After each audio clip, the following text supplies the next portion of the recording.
विद्युत के दरवाजे के सामने खड़ा वो शख्स कोई और नहीं बल्कि विद्युत का दोस्त था। उसका नाम मानव था। मानव विद्युत के सवालों का जवाब दिए बिना ही कमरे के अंदर आ गया। उसने कमरे का हाल देखते हुए कहा, ऐसा लगता है जैसे यहां कोई आदि मानव रहता है। यह कमरा लगता ही नहीं है कहीं से। मानव की बात सुनकर विद्युत ने कहा, पहली बात तो यह कि किसी को भी ऐसे किसी के कमरे में घुसना नहीं चाहिए, और हम आजकल काम में बिजी थे इसलिए सफाई नहीं कर पाए। देख नहीं रहे हो शहर में कितनी हत्याएं हो रही हैं। हाँ, वो अलग बात है कि उसका पुलिस भी कुछ नहीं कर पा रही, लेकिन कमरे में घुसने की बात है तो सुनो, मैं तुम्हारा दोस्त हूं तो मेरा हक बनता है। मानव अभी बात कर ही रहा था कि तभी उसकी नजर विद्युत के लैपटॉप पर पड़ी। उसने झट से लैपटॉप उठाते हुए कहा, जरा हम भी तो देखें क्या सर्च किया जा रहा है।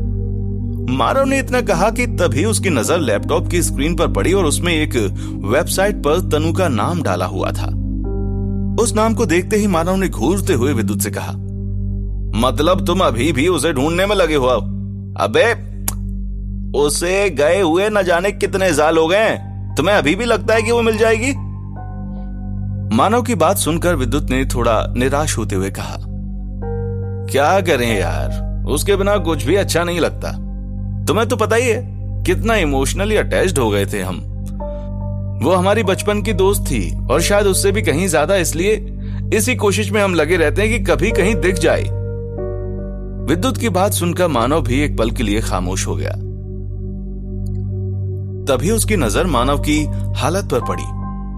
उसने विद्युत को देखते हुए कहा, वैसे तुम अभी क्या कर रहे थे?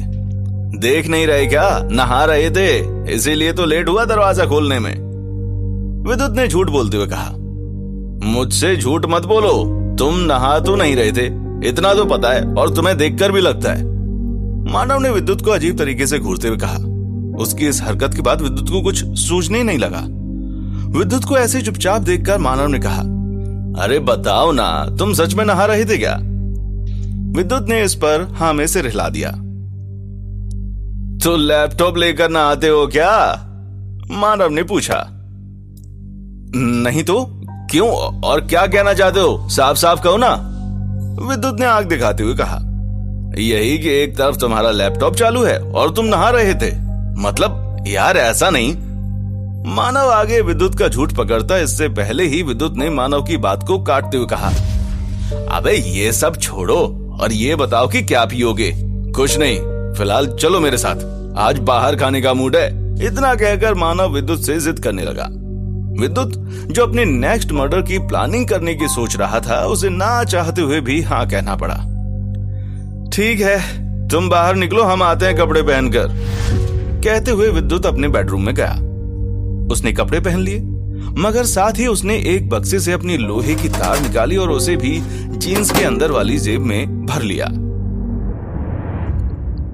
एक तरफ जहां विद्युत को ना चाहते हुए भी अपने दोस्त के साथ खाने पर जाना पड़ा, तो वहीं इधर पुलिस थाने में एसआई नवीन को कुछ डेड बॉडी के बारे में पता चला। एसआई नवीन ने सिमरन को अपडेट देते हुए कहा, मैम वो ये जो लाश है, इस लड़की का नाम कामिनी है। क्या काम करती थी?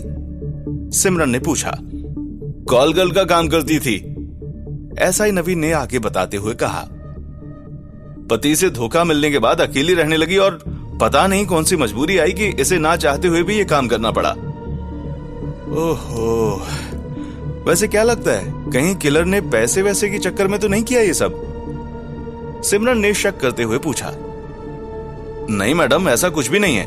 ये इस धंधे से कमाती जरूर थी पर उतना भी नहीं, इसलिए पैसे का चक्कर तो नहीं है। तब तो अभी सबसे बड़ा सवाल यही है कि किलर ने इसे क्यों मारा, और वो रिपोर्टर क्या नाम है उसका? विद्युत, हाँ वो सही कह रहा था, इस बार किलर ने कोई वजह नहीं छोड़ी है, सिमरन ने सोचते हुए कहा। सिमरन की इस बात का एसआई नवीन के पास कोई जवाब नहीं था। सिमरन ने आगे खुद ही कहा, वैसे एक बात तो है, ये किलर है तो सीरियल किलर ही। ऐसा क्यों मैम? एसआई नवीन ने पूछा। क्योंकि आज तक जितने भी सीरियल किलर आए हैं उनमें एक चीज कॉमन होता था, वो अपनी निशानी के तौर पर कुछ ना कुछ जरूर छोड़ जाया करते थे। अभी 5 साल पहले की तो बात ले लो। तमिलनाडु में मिस्टर जे नाम का एक सीरियल किलर था। उसका तरीका था कि वो जिस किसी को भी मारता था उसके शरीर पर जे नाम का टैटू बना देता था और उस शख्स को बोरे में बांधकर नदी या तालाब में फेंक देता था। सिमरन ने आगे कहा, यहां भी हमारे साथ ऐसा ही हो रहा है। वो मार कर बॉडी को जमीन में गाड़ देता है और एक मैसेज लिखकर छोड़कर चला जाता है। यही तो अजीब बात है मैम। वैसे अभी तक जितने भी कत्ल हुए हैं उससे क्या लगता है कि अगला नंबर किसका होगा? ऐसा ही नवीन ने यह कहा ही था कि ये सुनकर सिमरन का गुस्सा 7वें आसमान पर पहुंच गया। बुकिंग चल रही है यहां, जो कह रहे हो कि अब किसका नंबर है? ये नहीं बोल सकती कि अगला कत्ल हम होने नहीं देंगे। सिमरन ने आगे थोड़ा शांत होते हुए कहा, जाओ बाकी सबको बुलाओ, मुझे कुछ प्लानिंग्स करनी होंगी इस किलर को पकड़ने के लिए। एक तरफ जहां पुलिस स्टेशन में ये सब चल रहा था तो वहीं दूसरी तरफ विद्युत और मानव एक अच्छे से होटल में बैठे हुए थे। मानव जहां पूरी तरह से खुश नजर आ रहा था तो वहीं विद्युत मगर अभी भी किसी सोच में डूबा हुआ था। भाई क्या बात है, सब ठीक तो है ना? तुम अभी भी कहीं तनु के बारे में तो नहीं सोच रहे हो? मानव ने पूछा, क्योंकि उसे अब भी यही लग रहा था कि विद्युत अपने बचपन की दोस्त तनु के बारे में सोच रहा है, मगर विद्युत के मन में कुछ और ही चल रहा था जो वो मानव को चाहकर भी नहीं बता सकता था। उसने इनकार में सिर हिलाते हुए कहा, नहीं, हम अपने काम को लेकर थोड़े परेशान हैं। विद्युत ने बात बदलते हुए कहा, हाँ वैसे न्यूज में देख रहा था, आखिर मामला क्या है? कौन है भाई ये किलर और वो क्यों लोगों को मार रहा है, कुछ पता चला? मानव ने पूछा। नहीं अभी तक तो नहीं, लेकिन हाँ वो जो भी है खुलेआम चैलेंज दे रहा है एंड आई लव इट। विद्युत ने उस किलर के बारे में सोचते हुए धीरे से कहा, जिसे शायद मानव सुन नहीं पाया था। मगर हाँ एक बात तो थी कि विद्युत भूल गया था कि उसका दोस्त जिसके बारे में पूछ रहा है वो किलर विद्युत खुद है। पकड़ा जाएगा, तुम इतना मत सोचो, मानव ने माहौल को हल्का करते हुए कहा। मानव की बात पर विद्युत अभी आगे कुछ कहता इससे पहले ही उसकी नजर सामने से आ रहे एक आदमी पर पड़ी। उसे देखते ही विद्युत मन ही मन मुस्कुरा पड़ा।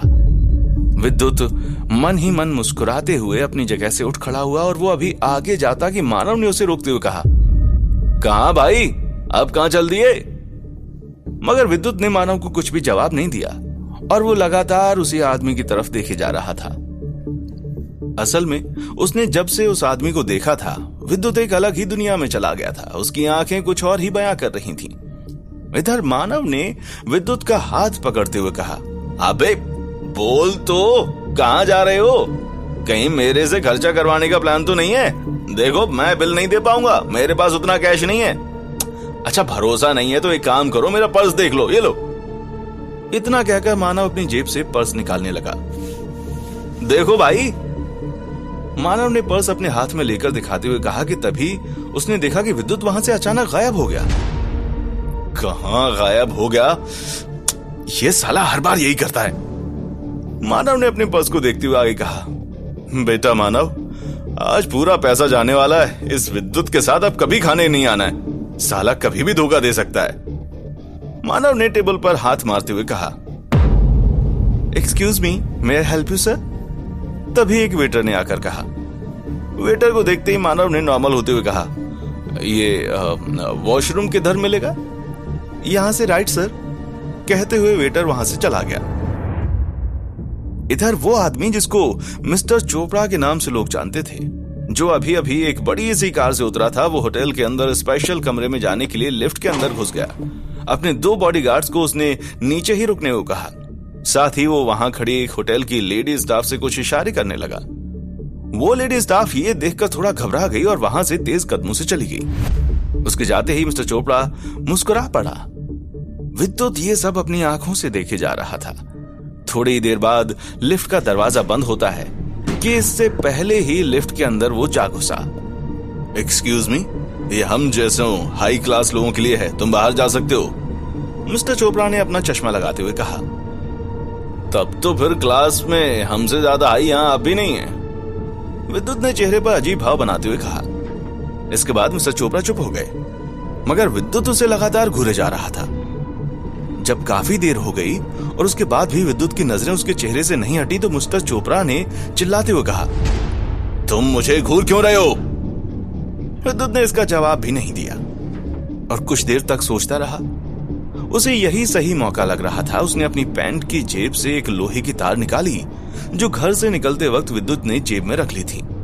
तार को विद्युत चोपड़ा के गले से लपेटने ही वाला था कि तभी अचानक लिफ्ट रुक गई। उसका दरवाजा खुला और सामने से एक लड़की आई। अरे विद्युत, तुम यहाँ? उस लड़की ने विद्युत को झट से पहचान लिया। विद्युत अब बुरी तरह से हैरान हो गया था।